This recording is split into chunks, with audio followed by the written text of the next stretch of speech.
Bismillahirrahmanirrahim. Assalamu alaikum. My name is Muhammad Wais. Hope you are all fine. Let's get moved to the topic. Today's topic is what documents are required for Amazon individual accounts. जब हमने Amazon के ऊपर individual accounts बनाना है तो उसके लिए कौन कौन से ऐसे डॉक्यूमेंट्स हैं जिसकी हमें नीड आती है कि जब भी अपने किसी भी चीज़ के लिए अकाउंट्स बनाना चाहे, हमने अमेज़ॉन के लिए अकाउंट्स बनाना चाहे, हमने किसी और मार्केट प्लेस के लिए अकाउंट्स बनाना, तो उसके लिए हमें फर्दर कुछ ऐसे डॉक्यूमेंट्स चाहिए कि जिसको हम यूज़ करके वहाँ पर हम अकाउंट्स को क्रिएट कर सकें। तो अमेज़ॉन के ऊपर भी जब हमने इंडिविजुअली अकाउंट बनाना है, मैंने ऑलरेडी ये वीडियो बनाई हुई है कि अमेज़ॉन के ऊपर कितने अकाउंट्स हैं। एक वहाँ पर प्रोफेशनल अकाउंट्स है और एक वहाँ पर इंडिविजुअल अकाउंट्स है। उसके अंदर वहाँ पर सेलिंग प्लान्स है, उसके ऊपर मैंने ऑलरेडी वीडियो बनाई हुई है, उसका लिंक मैं इधर डिस्क्रिप्शन में दे दूँगा। तो आज की इस वीडियो में हम इस चीज़ के ऊपर डिस्कस करेंगे कि अमेज़ॉन के ऊपर जब हमने इंडिविजुअल अकाउंट्स बनाना है तो उसके लिए कौन कौन से ऐसे डॉक्यूमेंट्स चाहिए।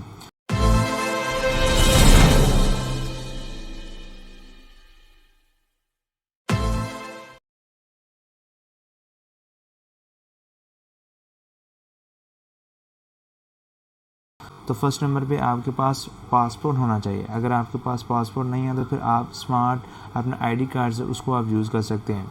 ये आपका आइडेंटिटी कार्ड होता है, इसको आप यूज़ करके वहाँ पर आप अमेज़ॉन के ऊपर इंडिविजुअली अकाउंट्स बना सकते हैं। उसके बाद फिर आपके पास एड्रेस की इन्फॉर्मेशन होनी चाहिए। एड्रेस की इन्फॉर्मेशन के बाद फिर आपके पास यूटिलिटी बिल होना चाहिए जो कि आप अपने एड्रेस की वेरिफिकेशन के लिए उसको यूज़ करेंगे। और ये यूटिलिटी बिल आपका उसी पर्सन के नाम पर होना चाहिए जिस पर्सन की डिटेल आप यूज़ करके वहाँ पर इंडिविजुअली अकाउंट्स बनाते हैं। अगर आप क्या नेम वहाँ पर मैच नहीं करता तो फिर आप इसके रिलेटेड वहाँ पर आप बैंक स्टेटमेंट्स को यूज़ करेंगे। बैंक स्टेटमेंट आप जब भी आप बैंक को ओपन करेंगे, बैंक अकाउंट को ओपन करेंगे, तो वो आप उस पर्टिकुलर जो पर्सन है जिसकी डिटेल को आप यूज़ करके वहाँ पर अमेज़ॉन के ऊपर आपने अकाउंट को क्रिएट करना है। फिर आप उसी डिटेल के ऊपर, उसी पर्सन की डिटेल के ऊपर आप बैंक अकाउंट ओपन करेंगे। जब आप बैंक अकाउंट ओपन कर लेंगे फिर आप अपने बैंक अकाउंट के स्टेटमेंट को वहाँ पर एज आ एड्रेस की वेरिफिकेशन के लिए यूज़ कर सकते हैं। और उसके बाद फिर आपका फ़ोन नंबर होना चाहिए। फ़ोन नंबर आपका वैलिड फ़ोन नंबर होना चाहिए। उसके बाद फिर आपके पास ईमेल होनी चाहिए। ईमेल अगर आपके पास प्रोफेशनल होगी तो ये आपके लिए ज़्यादा बेस्ट है। अगर आपके पास प्रोफेशनल ईमेल नहीं है तो फिर आप सिंपल ईमेल को भी यूज़ कर सकते हैं। उसके बाद फिर आपके पास क्रेडिट कार्ड या डेबिट कार्ड की इन्फॉर्मेशन होनी चाहिए। जब आपने वहाँ पर चार्ज मेथड यूज़ करना है उसके लिए इन्फॉर्मेशन आपको ये चाहिए होती है। तो ये आप मेक श्योर करें कि ये आपके पास जो क्रेडिट कार्ड या डेबिट कार्ड है वो इंटरनेशनल ट्रांजैक्शन का एक्सेप्टेबल हो, वहाँ पर वो करें। उसके बाद रिकमेंडेशन यही कि आप मीज़ान बैंक का ये क्रेडिट कार्ड डेबिट कार्ड वहाँ पर यूज़ कर सकते हैं। उसके बाद फिर आप नेपे का भी यूज़ कर सकते हैं। तो आप डिफरेंट वहाँ पर बैंक अकाउंट्स के जो क्रेडिट कार्ड उसको यूज़ कर सकते हैं, मगर यहाँ पर हम रिकमेंडेशन यही करते हैं कि आप मीज़ान बैंक का उसको यूज़ कर लें जो कि अमेज़ॉन ईज़िली एक्सेप्ट कर लेता है। और हम अगर बैंक स्टेटमेंट की बात करें तो बैंक स्टेटमेंट के अंदर जब आपने उसको अपलोड करना है एज आ एड्रेस की वेरिफिकेशन के लिए, तो उसके लिए आपको वहाँ पर उसके एड्रेस के अंदर अपना ज़िप कोड वो लाजमी उन्होंने मेंशन अगर नहीं किया अगर बैंक वालों ने, तो फिर आपने उनको बोलकर उसके अंदर लाजमी मेंशन करना है। अगर उसके साथ साथ फिर आपकी बैंक स्टेटमेंट साइन और स्टैम्प होनी चाहिए। उसके साथ साथ आपके एड्रेस की जो इन्फॉर्मेशन है उसके साथ आपका ज़िप कोड मेंशन होना चाहिए और आपका एड्रेस सेम आपके जो आइडेंटिटी कार्ड के ऊपर है वो उसी तरह सेम होना चाहिए। स्पेलिंग भी उसके सेम होने चाहिए, हर चीज़ वहाँ पर सेम होना चाहिए। और जो आपने वहाँ पर बैंक अकाउंट्स के लिए अपने नेम को यूज़ करना है वो भी आपका फ़र्स्ट नेम और लास्ट नेम सेम होना चाहिए। कोई भी वहाँ पर स्पेलिंग की मिस्टेक नहीं होनी चाहिए। वहाँ पर जिस तरह अगर कैपिटल है तो कैपिटल, अगर स्मॉल लेटर है तो स्मॉल लेटर, सेम अपनी डिटेल को वहाँ पर आप यूज़ करें। और अगर आपका बैंक स्टेटमेंट नहीं है तो फिर आप यूटिलिटी बिल जो आपके अपने इन्फॉर्मेशन जो आपने वहाँ पर प्रोवाइड करनी है उसके नाम पर होना चाहिए। उसके एड्रेस की भी सारी इन्फॉर्मेशन सेम होनी चाहिए। तो वो आप वहाँ पर प्रूफ ऑफ एड्रेस वो डॉक्यूमेंट्स आप प्रोवाइड कर सकते हैं।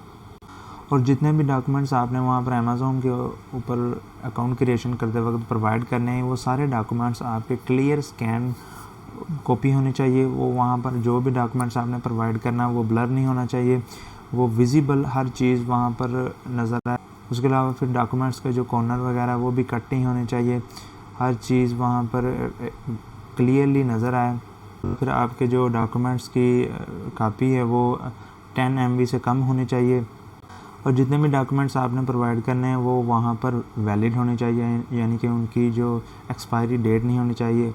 अगर आप वहाँ पर आपने पासपोर्ट या आईडी कार्ड वहाँ पर यूज़ करना तो वो एक्सपायर नहीं होना चाहिए, वो वहाँ पर इनवैलिड डेट्स के अंदर हो। उसके बाद फिर आप इन डॉक्यूमेंट्स का स्क्रीनशॉट ना लें, और उसके साथ साथ आप अगर अपने डॉक्यूमेंट्स की लैंग्वेज में अगर आपका इंग्लिश है, स्पेनिश है, चाइनीज़ है, जापानीज़ है, इटालियन है, जर्मन है, फ्रेंच है, तो इनके अलावा अगर आपकी कोई और लैंग्वेज है तो फिर उसके लिए आपको अपने डॉक्यूमेंट्स के साथ एक नोटराइज ट्रांसलेशन डॉक्यूमेंट्स भी प्रोवाइड करना होगा कि आपकी इन लैंग्वेज के अलावा आपके डॉक्यूमेंट्स वगैरह, तो फिर आप अपने साथ उन डॉक्यूमेंट्स के साथ आप नोटराइजेशन से ट्रांसलेशन वहाँ पर डॉक्यूमेंट्स भी सबमिट करेंगे। तो ये सारी इन्फॉर्मेशन आपकी होनी चाहिए वहाँ पर।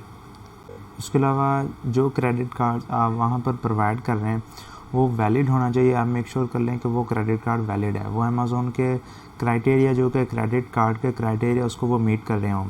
अमेज़ॉन के क्रेडिट कार्ड का क्राइटेरिया क्या है कि आप जो भी कार्ड वहाँ पर प्रोवाइड कर रहे हैं उसके ऊपर जो भी कार्ड होल्डर नेम है वो ही होना चाहिए जो आप वहाँ पर प्रोवाइड करें, जो कि आपके कार्ड के ऊपर ही होगा।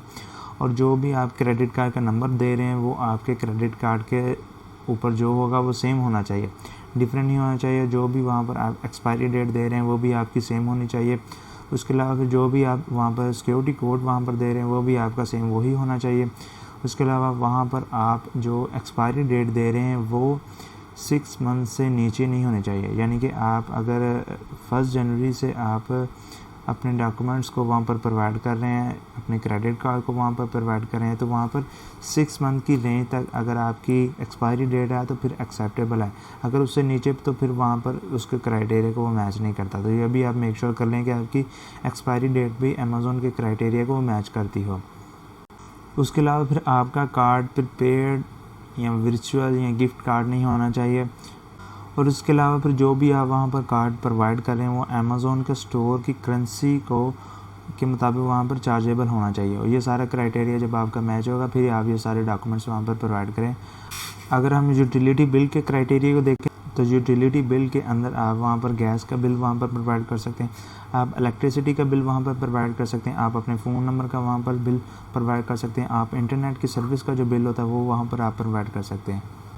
तो ये जितनी भी इन्फॉर्मेशन ये उसी इंडिविजुअल पर्सन के ऊपर उसकी डिटेल के ऊपर होनी चाहिए जो कि आपने वहाँ पर अमेज़ॉन के अकाउंट क्रिएशन के लिए प्रोवाइड करना है। तो जब आप ये सारी इन्फॉर्मेशन दे देंगे तो फिर आप इजीली वहाँ पर अमेज़ॉन के इंडिविजुअल अकाउंट्स क्रिएट कर सकते हैं। होपफुली आपको ये वीडियो पसंद आई होगी। अपना बहुत ज़्यादा ख्याल रखिएगा। अल्लाह हाफ़िज़।